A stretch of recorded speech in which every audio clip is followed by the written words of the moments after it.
We starting now? Alright, let's get this review started. So where should we start? I guess I'll start by saying this game isn't going to be for everyone, but if you're a Zelda fan in general, then you may be in for a treat. Hyrule Warriors has several different modes, such as Legendary Mode, which is the main focus of the game, Free Mode, which allows you to replay missions, and Adventure Mode, which I'll get into in a moment, and lastly your gallery and settings. Beginning with the story, I've got to say it's pretty simplistic, yet satisfying. It starts with Princess Zelda awakening from a nightmare that Hyrule is about to come under threat again. Impa believes her and is adamant to find the reincarnated legendary hero to stand up against the coming danger, but has no faith in finding this hero within Hyrule Castle. Meanwhile, Zelda spots a young man showing incredible talent and prowess against his trainer. Of course, this trainer is named Link, who nominates himself to defend Hyrule against a monster invasion which Zelda was previously informed about. So that's just pretty much a small summary of how we get started off. It's orchestrated just to put you in the fan servicey position, excuse my vocabulary. Anyway, throughout the story you travel through various different locations that you'd probably be most familiar with, locations such as Death Mountain from Ocarina of Time, which looks fantastic in HD. Speaking of HD, the cinematics the game uses to tell the story are gorgeous, but that's enough with the story. I'm sure you're wondering how this thing plays. If you're familiar with Dynasty Warriors, then you'll know what to expect here in terms of gameplay. This is all about fighting your way through hordes of enemies fulfilling certain objectives. The combat can be or become repetitive, but what keeps it fresh is every character feels and plays different, with each having their own unique special attack. Executing these moves does make you feel powerful. Actually, pretty much everything in Hyrule Warriors makes you feel powerful, except for maybe when you're up against monsters like this.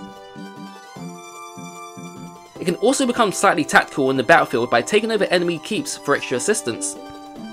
The other big thing Hyrule Warriors has going for it is its diverse roster of 13 characters, not to mention the added DLC this game offers, including fresh playable characters and even a horse. All these characters carry their own unique weapons and abilities, which helps make them all feel different. For example, you have Darunia wielding his gigantic hammer to pulverize his foes, and then you have Zelda, who's a lot more fluid and precise with her attacks. Switching between characters does help to keep things more interesting, and what surprised me is the depths to customize each character. Collecting materials allows you to forge new weapons and unlock new character combos and special abilities, while collecting rupees gives you the opportunity to level up weaker characters to save you from grinding. Honestly though, overall it's not the most challenging of games, even in its harder difficulty settings. Where you may find more of a challenge is in Hyrule Warriors' clever adventure mode. I'm still yet to beat it, but I can certainly say it's a lot of fun. You move around a beautiful recreated map from the original Legend of Zelda, with each square representing a stage with unique conditions, limitations and rewards. You can find rewards here which can't be found elsewhere, so it's definitely worth playing. And if you found the main story short, then prepare for twice the duration in adventure mode. Luckily all these modes can be played in local co-op, with one player on the big screen and the second player on the gamepad. Co-op is definitely a whole lot of fun and does make things slightly easier, however, unfortunately the graphics do take a bit of a hit in co-op mode, making things look a little tad blurry. Thankfully, I never had a real issue with the reduced visuals. Overall, Hyrule Warriors was a game I expected to enjoy so much, even as a huge Zelda fan, and besides all of the familiar characters, it offers a ton of elements from the Zelda franchise, such as the enemies, the treasure chests, and the awesome remix Zelda soundtrack, which is an absolute blast. It's a refreshing experience and really overwhelms you with ridiculous over-the-top action which helps everything work so well, and if I had to score this game, then I'd probably give it an 8 out of 10.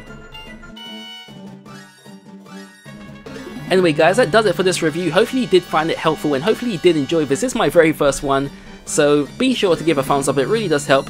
Thanks for watching guys, and I hope to see you all in the next video. See ya!